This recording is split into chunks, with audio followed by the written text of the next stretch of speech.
Hey, Andrew. Last year was such a whirlwind that I think there was an outside perspective that Andrew Wiggins was never fully comfortable with his feet planted on the ground here in Miami and being part of this. Can you sort of compare how you went through that stage and ended the season versus maybe now your comfort level going into this season? Yeah, it's it's totally different. Just getting here in the middle of the season, just trying to get situated, trying to find my trying to find my spots, and how everything operates. To spending my whole summer here, being in the lab with the coaches and my teammates, and just building up that chemistry and knowing what I got to do in that Miami Heat culture. And just from a mental standpoint, just to expand on that, how difficult was it for you, March, April last year, adjusting to a new team opposite coast? Were you happy, unhappy, and how do you feel emotionally now about being a Miami Heat player? Yeah, I mean, it was just different. It's been a while. I got traded one time before that to Golden State, but so it was different. But I think it was an amazing thing that could have happened to me. I feel blessed to be here. I feel like Miami is a great city that has a great organization. Love my teammates, coaching staff, and preparing for a big year. So I'm very excited to be here. Andrew, on top of, I think the baby was just born like a week before the trade or something crazy like Something that. like that. So you had some stuff going on For sure. obviously. There was also some physical stuff. I know you had a couple MRIs and whatnot toward the end. Just how long did it take you to feel full go? Were you able to have what would be a normal summer for you as far as training and all that? And just how good do you feel Yeah. right now? Yeah, I mean, I feel great now. They have amazing PT people here and guys that help me get back to how I am now. But I feel great. I feel ready to go. Andrew, hi. 2023 was the last time you shot above league average comfortably at the rim. How important is it for you to get back to that? Very important. This summer, I spent a lot of the time around the rim, just working on different finishing, trying to get back to my old self. Norman, obviously, when you were speaking about the trade, you spoke about how jarring it is and how a whirlwind it's been. Now that you're in the uniform, you're here in Miami. How has the summer been for you, and what's your expectations for yourself? It's been great since the trade. Coming down here a few times before training camp, just getting the lay of the land, figuring out where I'm going to stay, meeting everybody in the organization, my teammates, everything. It's been a great time for me, super welcoming, everybody's super excited. I'm excited to be here, and I feel like the expectations for myself never change. I'm always have high expectations for myself. After last season, obviously wanting to continue that trend and that success. Hopefully this year will equal me being an all-star. But helping this team win is the main focus. Getting back to the playoffs, avoiding the play-in, being a legit top team in the East and looking for a deep playoff run and championship aspirations. This team has that. I've always loved playing with teams that want to contend and win championships. That's the main goal. And I think we have a great group of guys who are selfless, want to win, want to compete, want to go out there and lay it on the line for each other.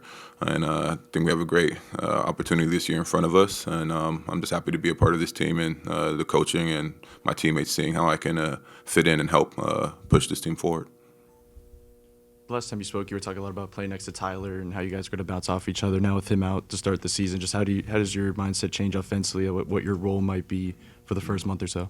I think the approach and everything is the same. It's a similar situation that I was in last year with Kawhi being out and having to step in and step up and provide not only leadership and great playing on the floor and being aggressive and being a focal point in the offense, but everything on and off the floor, getting the guys locked in, mentally ready, and each and every night until Tyler gets back holding down the fort, and then integrating him into how we're playing, hopefully I know it'll be easy. He's been here. Everybody knows what he's capable of and what he can do.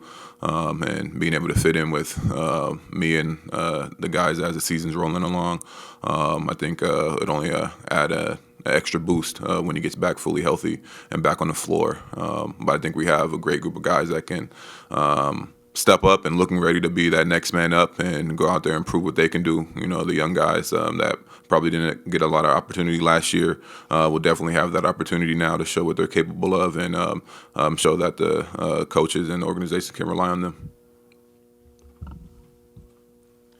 Norman, you kind of alluded to it earlier, but it was last season, but when you have the numbers you did, 22 a game, 42% from three, traditionally those are all-star numbers. How much does that still bother you? That didn't happen? It doesn't really bother me anymore, or I don't really think about it. You know, I feel like with my journey and the way my career has gone, I've always been, kind of politically pushed aside or not really at the forefront of things. It just continues to add like motivation and fuel to the fire. It's just for me. It was more personal of showing that I'm capable of this, of everybody, trying to put me in a box of what my game is or what I can be, what I supposed to be, especially coming into the league. People saying that I couldn't shoot, I wasn't going to be a scorer, I could only play defense, and kind of like breaking down those narratives and showing that that they're wrong and that my game can continue to expand and grow given the opportunity. Norm, just to expand on your answer there, you're kind of an anomaly. We don't see a lot of players in the league have their best seasons after they cross 30. What do you attribute that to? Is it simply about what you're saying, kind of people not seeing all the elements of your game, or are there things that you've done in your training and your work over the past few years, even your confidence, that have helped you break out after 30? I think it's a mix of both things, I feel like people focus on like what have you done lately, but if you look at the course of my career, I've always been in a certain type of role, but with the ability to be able to step up and handle more workload or more of a focal point, given whatever the situation is. When you're playing for, like I said, with championship teams, they kind of have their nucleus built, and the players are trying to build around, and they're trying to bring in good players that fit that mold and that what that team needs. And I feel like throughout the course of my career, I've been that player that you can plug and play in different positions, different roles, and will succeed. And then if one of your franchise players goes down, you can give me an extended role and be a focal point and succeed in that area as well. And I just think I've just continuously been in that role of supporting and being a supporting cast of the guys like Dame, CJ, DeMar, Kyle, Kawhi, PG, James, those guys, where you're supporting those guys and being a role player to them. But when you've seen and given the opportunity to be a focal point like they are each and every single night, I also produce as well. So I've just been trying to break out of that mold of being a supporting cast player. I didn't mind that. I want to win championships. I know it takes a team, but I feel it for myself and how I view myself individually. I've always viewed myself as one of those guys as well, but I'm not fully getting the opportunity, but just fitting into what the team needs. Norman, you touched right there on it about basically having played always with guys from Kawhi, PG, Dame, where you had to fit as a complimentary guy. This is the first summer you're going into a situation where you're expected to do what you did last year and maybe even build on that. How do you, I guess, this summer challenge yourself and try to find innovative ways to improve yourself as you go into a situation where you're expected to be the scoring punch? Yeah, I think honestly the work that me and my trainer have done, Austin Diggs, AJ Diggs, over the last now 11 years, me coming in from pre-draft, working with him closely, and just continuing to find ways to push my game and make things more difficult for me. We've done a great job of that, trying to break down each and every season from the last season going into the next one and what needs to change, what needs to be improved, what the numbers are of my weaknesses, the different areas that need a little bit more focus, and we attack those areas while still keeping the main thing of what that team needs coming into each and every season. Now it's how do we challenge a lot of the in a lot of the workouts of like being ball dominant, being able to read the game, different situations where when we get to the games, like it's easy. I've seen it before. I know how to read and react and respond. But he does a great job of making things challenging for me throughout the drills because now it's repetition. It's like muscle memory. I can get through a lot of the simpler drills really quickly. So now he's like adding different things, off balance things, different footworks to kind of take my game to the next level to where now it's like more chaotic and game-like. So when I go into the season, I'm prepared for it. And in speaking to your point of just people expecting me to have the same season as last year or even better, that's just the mental approach of it. Knowing that I've put the work in consistently, the work has never changed no matter what the success looks like, and knowing that I've done enough and I'm ready for it, and this is what I've wanted, So, like I said, last year, I'm a player, I'm a person that can take ownership when the going gets tough.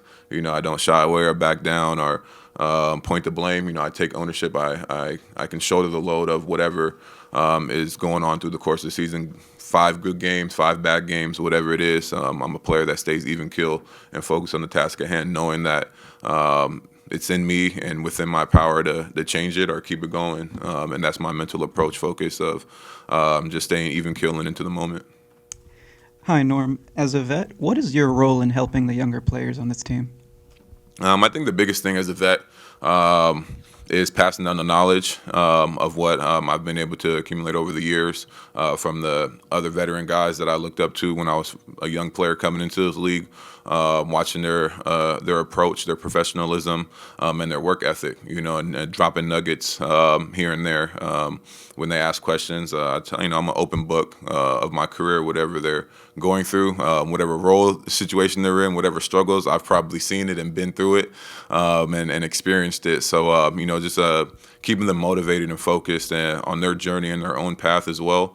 And just letting them know that, if they want an opportunity, they want to be successful, they want to grow in this league, it all starts with the work and your approach in it. Last question. Hey Norm, welcome to Miami. When you got traded here, initially you talked about maybe putting more of an emphasis on the defensive end as well. Now that you've been here for a few weeks, how have you noticed the coaching staff's emphasis on defense and how they're coaching that side of the ball? To be honest, being a vet and getting situated, I haven't had much being around like the team aspect of their workouts and stuff with the younger guys because I've been trying to get settled and moved in and situated here. But talking to the coaching staff, to Coach Spo, him talking about my days in Toronto when I was guarding 1 through 4, sometimes the 5, depending on who was playing. Getting back to that is a big emphasis. I told him that I'm locked in and ready for that role and that responsibility. And it starts by, getting in peak shape to continue to play both sides of the ball. And that's what's needed. So we've talked about it. And I'm sure come tonight when we have our team dinner and in the training camp, there'll be a heavy emphasis on it. But I'm excited about it. I think people have kind of like glossed over that side of things now, and I'm ready to make that a main thing while still being able to produce and have the responsibility on the offensive end as well. I mean, as you've seen, I obviously got a procedure done on my foot about a week ago, 10 days ago. I'll be back in the next 8 to 12 around there weeks, but should be a full recovery, and I'll be back soon. You answered the timetable question right there, which was my real question. But what are the steps before you can do? I guess just take us through the process. What are the benchmarks you have to hit before you can go on and do the next thing, the next thing? I mean, right now, honestly, I'm ahead of schedule just as far as the swelling and things like that. All that stuff looks amazing. I should get my stitches out in the next couple of days at some point this week, and then from there I can start strengthening my foot and all that good stuff. So I'm doing everything I can right now to come back before 8 weeks. I told Spo I'll be back in 6 weeks. So we'll see. See what they let me do, but I'm doing everything I can. Icing is 5 times a day. Like, I'm doing everything I can to get back on the court and be available, and I just can't wait to get back out there and play. Like, that's what I do. Tyler, when did you first feel the pain in the foot? And I guess I know you're trying to obviously avoid surgery. Mm-hmm. Seems like what went into the process and decision to kind of get the surgery, a week or 2 weeks before the season? Yeah, it was tough for sure. I was working out at Miami-Dade in July, middle of July, and I was doing my warm-up, and I just felt like a crazy pinch in my foot out of nowhere, and it was very random, and we didn't know what it was, so I got an MRI. Nothing showed up on the MRI. And then a foot specialist said I was born with an extra bone in the back of my foot. It's like a very small bone, and no one could see what that bone was doing. And so we did a cortisone shot, or we did a PRP shot, a cortisone shot, another PRP shot. So we tried everything before surgery, and ultimately it was just 2-3 weeks in between each shot. And from July to now, as you can imagine, like three weeks on top of 3 weeks, that adds up. And we got to a week ago, and I was like, bro, I still feel the same pinch in my foot that I felt in July. And ultimately, I was working out, and I was trying to ramp up and be ready to go for training camp, but there was just no way I was going to be able to play through that pinch. It was a pinch in my foot that I couldn't even jump. So, Hey, Tyler. Just kind of talking about, coming off of your best season last season, and then now you heading into the offseason hoping to have a clearer mind about this sort of stuff, and then you have this sort of injury and surgery. Was there a frustration level to kind of going through this process, knowing that the season's going to be delayed for you a little bit? Yeah, for sure. I had obviously a imagination of how everything's going to happen, before this foot injury.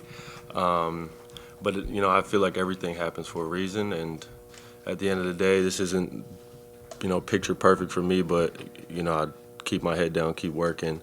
I'm coming off of, obviously, my best season of my career, and I feel like I'm going to get right back to that level very, very easily. Obviously, it's going to take some work and time to get there, but I have, obviously, the most confidence in myself to get back to where I was, and even at a higher level. Hey, Tyler, morning. Quick question about the ankle. I know back in 2022, it was the other foot that you had the ankle sprain. How would you say maybe like from a pain or just like, I guess, mobility, what was the difference between maybe this ankle injury compared to, a high ankle sprain that you had a few years back? Yeah, it was. This was different because it was weird. Like with the ankle sprain, I couldn't walk or do anything. This foot injury, I literally could do everything. Like I could walk, I could actually run. I just couldn't like jump and get fully to my toes, like full plantar flexion in my toes, and that's ultimately what I need to jump and use to get by guys, and I have to be able to push off that foot, and it was locked, honestly. So every time I would try to push my foot forward, it was like it would stop at a certain point, and I didn't have full range of motion in my foot. So before with the ankle, it was more just a casual ankle sprain. This was actually like a bone was blocking my foot from getting through, so they had to take that bone out. That was a procedure they did, was remove the bone so that it's not blocking anymore.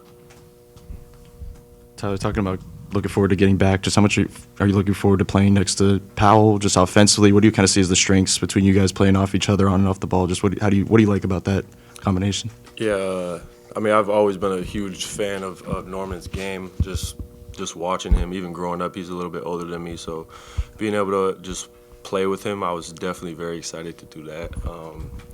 He's another guy that can create for himself, but also take the attention away from me a little bit with his catch-and-go game, the way he can come off catch and shoots, the way he shoots the ball.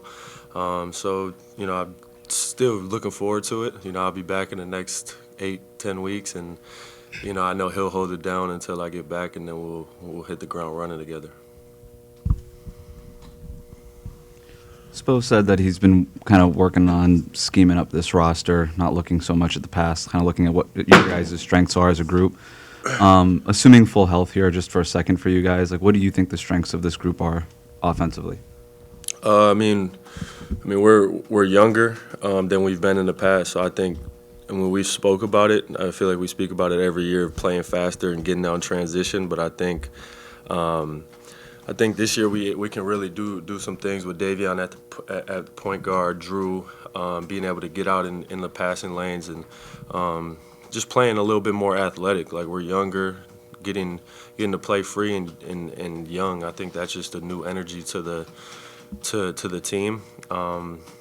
And then we have a bunch of guys who can create for themselves, but also, playing off each other. I think that'll be our biggest strength is moving the ball, playing off catch and goes, doing different things, cutting. And I think all 5 guys on the court at most points will be able to attack, and I think that's what we want. A bunch of guys who can get into the paint, bunch of guys who can shoot, and guys who can finish at the rim. So. 2 more questions. Tyler, as you're kind of now becoming a veteran on this roster, Khalil's in his second year. What are you looking forward to with playing with him as a vertical threat as he kind of gave your assessment of some of the ways that you can play with this team this year?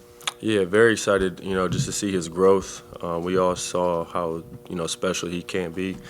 I know he's been working a lot on his jump shot. He's really in love with his jump shot. But if we can continue to get him to roll to the rim, be that lob threat for us, and then obviously cleaning up the glass, being a glass eater, and really blocking shots and protecting the rim for us, I think, that's his strength, and I'm definitely looking forward to seeing him. Last question. Tyler, you got to be part of a very unusual All-Star game last year, and they're changing the format yet again to a U.S. versus the world kind of deal, kind of like a 3-team round robin, whatever. Just what are your thoughts on that? Do you think it'll be, I guess, what were your thoughts when you look back? I mean, you did have the other highlight from All-Star Weekend that was kind of cool for you, but what was your thoughts on how the game was, and do you think players are going to like the U.S. versus international sort of idea to this? I think, honestly, I don't know. I was there. I did more at All-Star Weekend that wasn't the game. Like the game, I feel like the game was like 5 minutes. It was cool. It was a great experience, but we'll see what happens. They'll change it again next year. Yeah. I'm talking about the obviously summer coming off of a series like against Cleveland, a humbling experience. You got a clear head, clear season. What was sort of, how was your summer like? And again, going into the season, especially with Tyler out, kind of the short term, what's the mindset sort of like? I'd say getting off to a great training camp. We still got some time till the first regular season game, but I feel like everybody's in a great headspace. Everybody's healthy. I had a great time off, enjoyed my time, and it's time to get back to work. You played a role in presenting a trophy a couple weeks ago. Mm-hmm. Can you sort of take us through what that meant to you? Special moment for a special person. To see somebody be the Mount Everest when you come to their Mount Rushmores and their sport is something that you can't take for granted. So being able to get somebody's flowers while they're still here to smell them, that was a special moment for me and obviously everybody involved. Spo talked earlier about your growth as a mentor and leader on the team. Is that still something that you're trying to develop, and how do you see how you've evolved over the last few seasons? Yeah, the thing about leadership, man, is it's crazy that I'm going into year 9. What you for, man? Fact. Leadership is always something new that's going to get added to it. It's always either it's a new teammate, new coach. You reinvent yourself and trying to get in line with everybody's wavelength. So leadership to me, it's always something new to it. That's why I enjoy it. You know, I enjoy being part of that. Those people that people look up to or seek advice from, because it helps you grow at the end of the day. Bam, on the court itself, ESPN just had you as 21st in the league. I'm curious what you thought of that, but also in terms of your game on offense, we talk about this every year. You used to say 15 shots a game or something along those lines. With Tyler out and considering, you know, your increased production over the last 2 months of the season last year, how do you think you can build on it, and how do you want to build on it? Being consistent. Like you said, the last two months was like a high for me, considering the beginning of the year was very shaky. But just trying to ride that wave, you know, stay consistent, you know, be somebody that my team can depend on all year. Bam, you've been a young big coached by Erik Spoelstra before. How do you feel like Khalil has kind of responded to Spo's challenge, and what do you guys as a duo, you and Khalil, need to maybe improve on better to be a reliable long-term front court pairing? I'm hard on Khalil, and you know, he probably looks at me like I'm crazy sometimes. Y'all don't see it, but yelling and screaming in the gym, and you know, being somebody that wants more from him because he has so much potential in the world. And also, I was raised under UD, so some of this is just you get grandfathered into. But I feel like he accepts the challenge from Spo head on. You know, he doesn't run from it, doesn't shy away, and that's what we want. You know, we want him to take challenges head on, and if he doesn't get it, you know, it's one of those things where he's still, the next day he's right back at it. The next day he's trying to get back at it. The next day he's trying to beat that challenge. Bam. Hope you had a good summer, but No, take your time. Oh no, you're fine. Thank you. I appreciate that. You that's all good, man. Seniority, man. Speaking of seniority, you're, you know, one of the veterans on the team, and at this point, you've talked about growth, leadership. For you, how do you keep evolving yourself to be, you know, someone who can impact winning different ways? Obviously, that's being able to expand the floor. You know, just think of things 2 times faster, making plays 2 times faster. Being able to talk people into their right spots, you know, being able to have control over 15 guys to where you can't get all of us in sync. There's many ways to my way of growth, you know, other than just offensively, obviously, but being able to impact both sides of the court. Bam, during Game 3 of Fever Aces, Holly reported that you have helped Asia get better with her footwork. How has she helped you get better? Man, somebody got to guard that shit.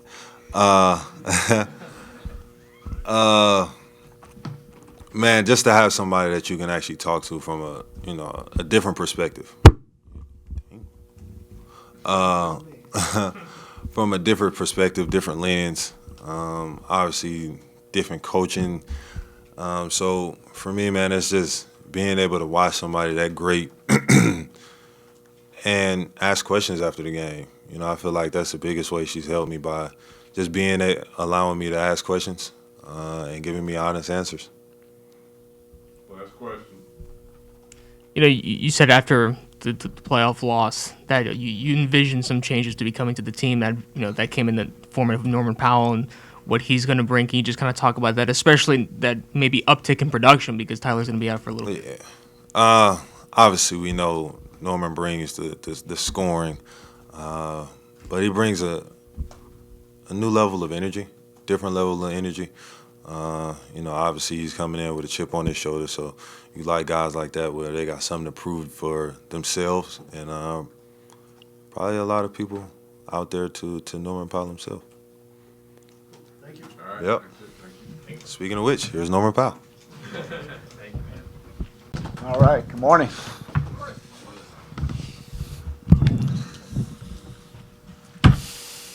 Let's get started. Go ahead. obviously new season, obviously clearer mindset here. Obviously coming off of a season where the series against Cleveland.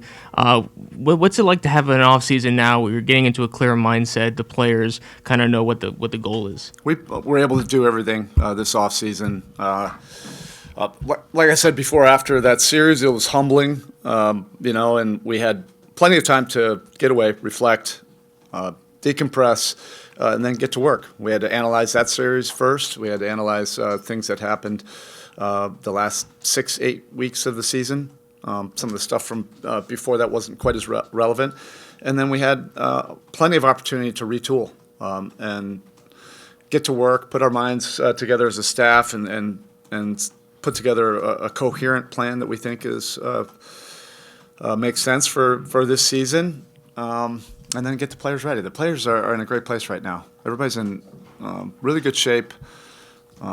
Approached the last 2 months of this summer the right way. I'm pleased with where everybody is right now, and when you have that much time off from a playoff series to start a training camp, I think it's just natural that everybody's really excited just to get going. Erik, Norman obviously is coming off the best scoring year of his career, and every team, it's in this NBA, every team needs more scoring. I know it's deeper than that, but especially with Tyler out for the short term, just how much does that punch that he brings, how much is that going to be an immediate help for you guys? Well, we're excited to have Norm with us for a lot of different reasons. That's a big part of it. His ability to put the ball in the basket, and he can do it in a variety of ways that make sense for our team and our roster. He can do it on the ball. He can do it off the ball. He's played a lot of different roles with the teams that he's played on, and he's been able to be efficient in all the different roles. But I think it always comes down to the right type of fit first, and you have to be like-minded in your approach of how you view the game and how you view trying to compete to win. He's won a championship before. He's been part of a lot of winning teams. He takes it very seriously. He's a competitive dude. We like that. He's got an edge to him. And his work ethic is tremendous. So there's a lot of things, that we think fit, how we approach the game. He's excited to be here. And with Tyler out, yes, it helps to have that. But with Tyler in, that's what we're excited about is, the possibilities. Erik, can you go through kind of the process of Ethan? Oh, sorry. Erik, did you see enough from Kalel playing alongside Bam mid-January on, and from Kalel during the summer that you're comfortable projecting him as your starting center alongside Bam? Look, this season, and sometimes you can look at it, as a way that makes you uncomfortable. But there's an element of unknown with this team and this season, and I think it's invigorated me. I'm embracing the unknown. There are some things that we do know, with the veteran players and Bam and Tyler and Wiggs and Davion, Norm. But I think when you can also have a season where you're just not totally sure, and then there's big possibilities and gaps to fill where guys can grow into big roles that ultimately can impact winning. I think that's exciting, and that's why we all feel really invigorated by that. It is not a negative thing, when you have an unknown, because it can turn into something really special, as the season goes on, and maybe people surprise you. Maybe there are some big jumps in terms of impacting winning. That's what it always is going to come down to. So in answering your question about Kalel, I have seen a lot. Despite what people think my tenor is with him or whatever, I really enjoy coaching Kalel. He's a young player, and he's learning our standards and learning the head coach's standards of approaching every single day to strive for excellence and not accept anything less than that. And then you stack a bunch of days up like that, then eventually as a young player, you start to learn how, that impacts winning. Is he there yet? No. Does he show signs of that? Yes, because he does really care. He cares about it. He's learning it, and that's okay, for a young player. He and Bam had some good moments together. In the playoffs, it wasn't good. That's okay too. We're going to work on that.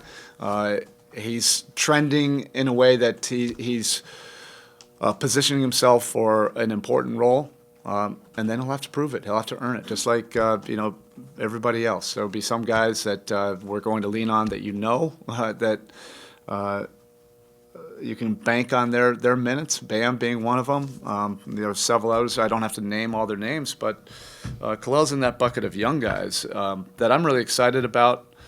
That could collectively, they could really impact this season, and we could be a much different team later on than where we are right now heading into camp. How much did you enjoy and get out of traveling to go see Nico and Pella on the Eurobasket? How important can that experience be for them, and kind of what growth did you see from them? It was so much fun, and I liked having an opportunity to do that, when you have time, but it was really unique to have those guys competing in the same summer. Sometimes guys don't play. Cass didn't play this year because we thought it was appropriate for him to be with us, but that would have been really cool, if he had an opportunity to play there. But the first trip, flew right into Rome and was able to see Simone, spend a nice dinner breaking bread. He picked the spot, and what a great pro he is. And to see the responsibilities he has for his national team. But I had never met him before. I just only had heard great things about him when we did our research, not only from Detroit, but Utah, where they really liked him at both places. And then, to see Pella and Nico in their home cities was a lot of fun. Spend time with their families. They picked restaurants, and also to be able to kind of do that during the summer where I'm not coaching them. I'm able to have spirits with their family and have a good time, drinking whatever local liquor they have and breaking bread, and not having to break down the game or what my expectation. This trip was not at all about that. It was just about having a fun time with their families. I'd never been to Stockholm before. I've been to a lot of places because of this round ball and 4 lines. I'd never been there. I'd never been to Serbia. It was a lot of fun hanging out with Nico and his family, but also his friends, and seeing how the national team has really embraced Nico. It's a group of basically 30-year-olds where they all came up together. The veteran guys of that group.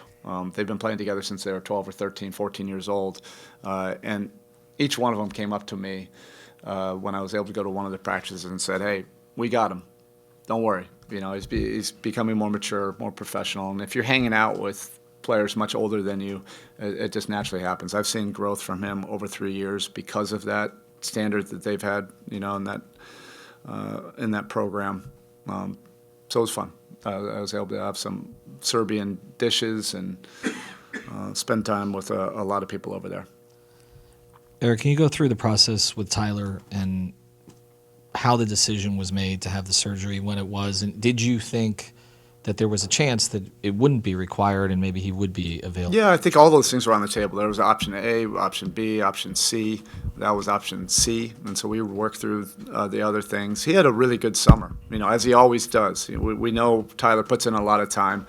It was just something that was nagging, and we felt that might be able to help it, with treatment and different protocols, but it wasn't getting better, so that was the final decision to do that. And the way I look at it, I look around the league and I see major injuries across the league. I don't want to say it's minor, because when you're going through something like that, a player, and you're going to be out a little bit of time, it's never minor. But he's going to be back sooner than later. And by the end of the season, I think the time that you miss, you'll forget about that. How long that'll be, we can't say right now. But whatever was projected out there, I think that's in the ballpark. He'll be up and running and doing stuff pretty soon. You mentioned Bam is one of the few players you could bank on, but with a new roster and with Tyler out to start the season, does that change the expectations for him? As far Yeah, as but in different ways than probably everybody out here thinks. Everybody will just always point to his scoring average. He'll be able to score. He's like a lot of us. We've had a lot of time to reflect. He's setting himself up to have a terrific season. But I'm excited to see his next step of development, and that'll continue to be in leadership, mentorship. It's really amazing to even say that right now, but we're going into our 9th year together, and I treasure those years. When I first started coaching him, he was a teenager. And then now I see him, in that leadership and mentorship role. It takes great vulnerability, to be able to impact a locker room of a lot of players that are impressionable. And when you're a player that is respected so deeply like Bam by everybody in there, and that's because of winning. They've seen him play in June many times. He's stacked up a lot of wins and a lot of playoff wins. Well, these young players that are coming in, they've watched that, they've noticed that, and then to have the humility and vulnerability to not put yourself up here.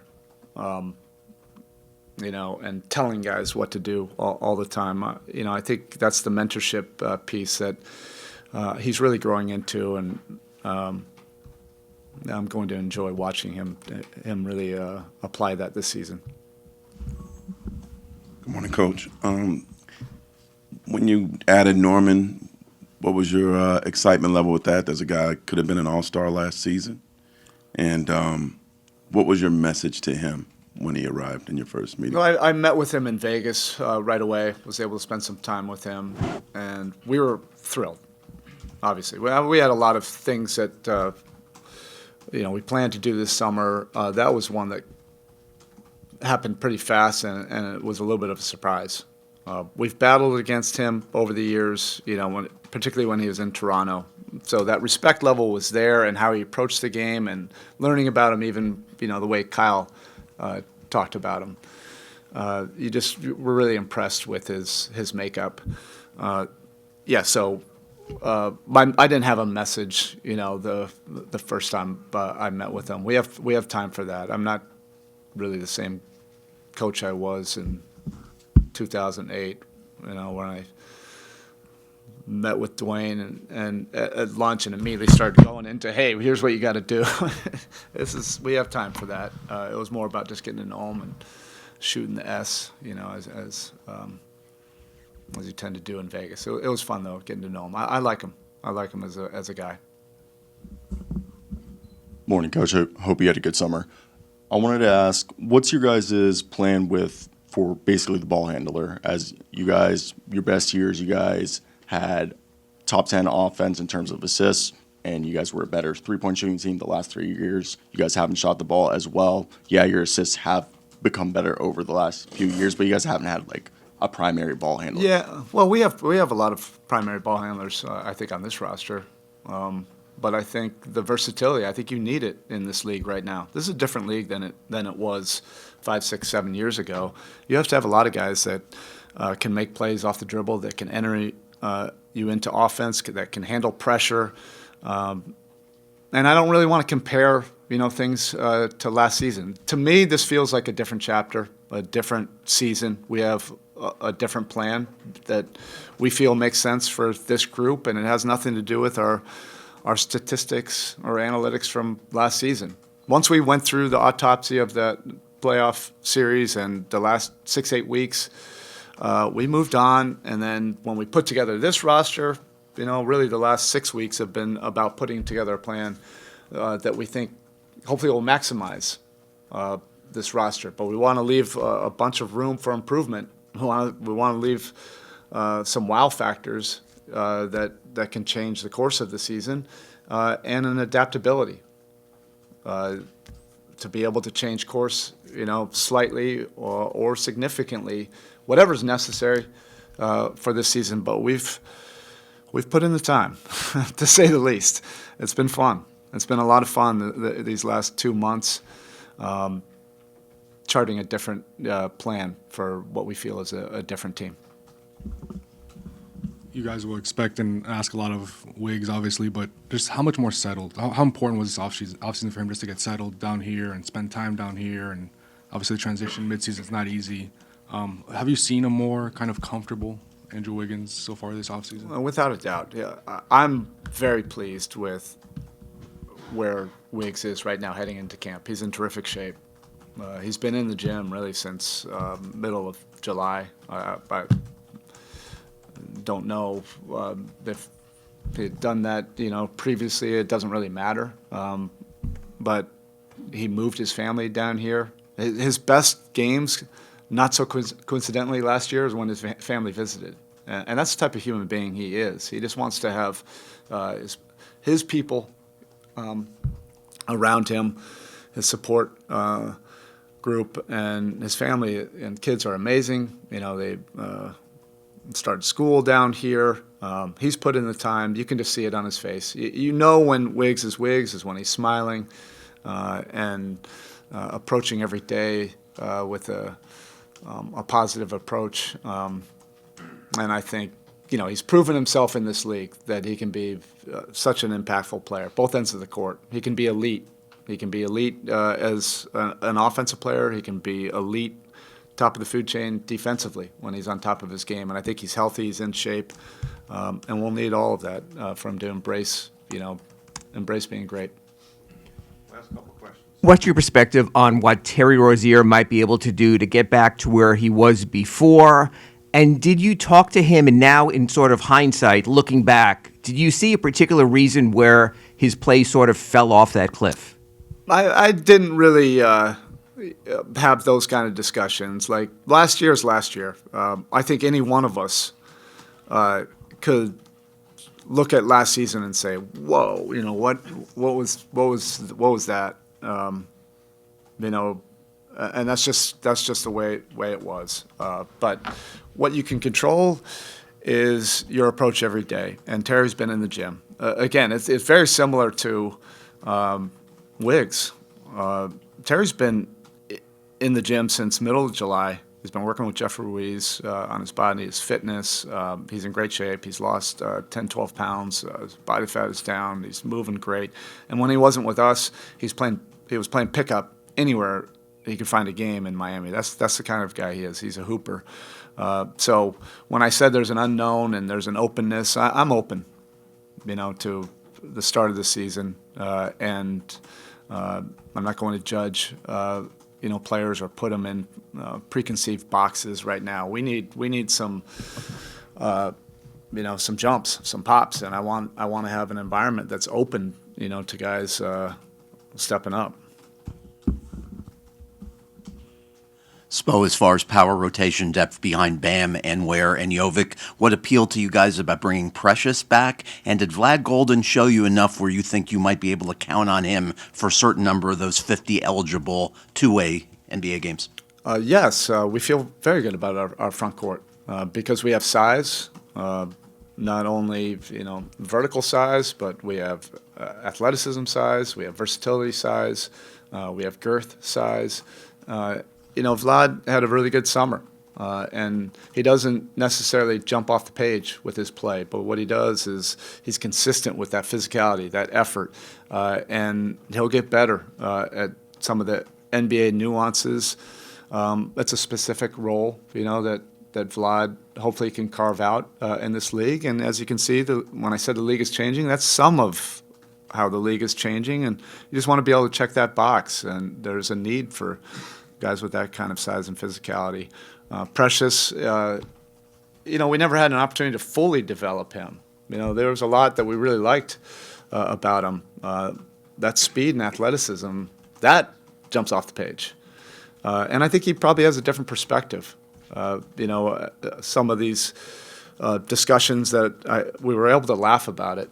Some of these a couple weeks ago, or actually a couple days ago, about how some of my mentorship, with Kalel or Nico over the years, that was precious. His rookie year, there are a lot of ups and downs with Precious and the head coach. And we didn't have that opportunity to take that next step. And I think we were primed to have a really good summer and take a next step. And we have that opportunity now. I think he has a different perspective now, being in a couple different places, seeing where we're coming from, that it's all a place that's coming from a place of love. And he has an opportunity, but we'll see. Like I said, nothing's guaranteed. Just seeing the season Davion had offensively last year, you may see 45% from three, and there might be a little bit of a dip this season. But just how does he sustain that level of offense and just the impact offensively that he had last season? Yeah, it's the impact. That's the main thing. If you're not just focused on the stats, if you're not making a goal of I have to shoot this certain 3-point percentage or have this many assists or whatever, you can be open to a lot of different things. And Davion's a gym rat, so he's going to spend all the time. And he has an environment where we're not going to put a ceiling or a cap on it. So he has the opportunity to explore and expand. I don't want him thinking about a scoring average or a shooting percentage. He impacts the game in so many different ways. By the last month of the season, more importantly, were his paint touches and changing the pace for us and dogging guys, defensively. The 3-point percentage was just a byproduct of having wide open shots and other people creating, and he really stepped up and made those. But what he does is what we value and what this team, quite frankly, needs. Whether it's starting or coming off the bench, I don't know, but he's so competitive. He's going to find a way to make a big impact.